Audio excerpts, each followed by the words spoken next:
সারা দেশে যখন চাকরিজীবী মানুষদের ছুটি ঘোষণা করা হয় তখন কিন্তু আমরা গৃহিণীরা অনেকটা ব্যস্ত হয়ে পড়ি, কারণ ছুটি মানে হচ্ছে কোনো অকেশান, আর অকেশানে কিন্তু অনেক কাজ থাকে। আসসালামু আলাইকুম, সবাই কেমন আছেন?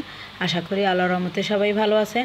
এটা হচ্ছে আমার ঈদের আগের দিনের ভিডিও, কারণ আমার ফ্রিজের যে মাছ, রান্নার মাছ, ওটা শেষ হয়ে গেছে আর আমি বাজার করাই নাই, এই কারণে ফ্রিজে আবার রাখা নিয়ে ঝামেলা হবে। তো তার জন্যেই যেন হালকা পাতলা কিছু দিয়ে আজকে সারতে পারি এরকম একটা ব্যবস্থা করলাম। তো আমি ডাল, ডিম, আলুর ভর্তা এগুলি করে সারলাম।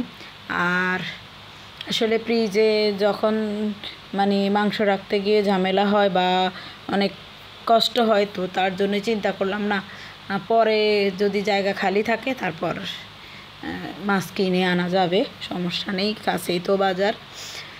তো এই তো আমি আলুর ভর্তাটা মোটামুটি আমার করা হয়ে গেছে।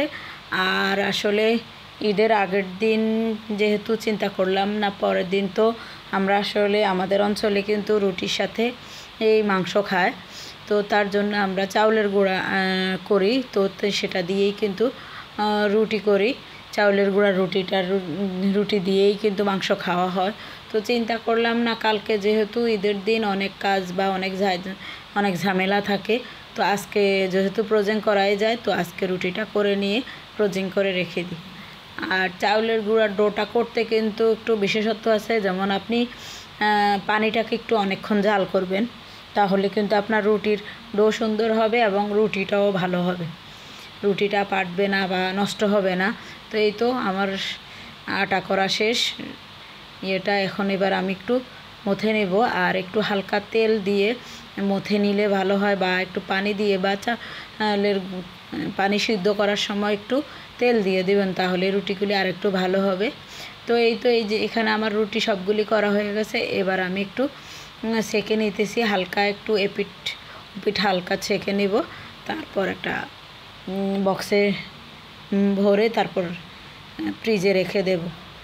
আর আসলে এই রুটি করা একটু ঝামেলা, অনেকে আসলে রুটি করার ঝামেলা নিয়ে রুটি খেতে পছন্দ করে না, যে অনেকটা কষ্ট, কিন্তু আসলে সুন্দর করে আপনি ডোটা করবেন, তাহলে কিন্তু আপনি রুটিটা বানাতে সমস্যা হবে না।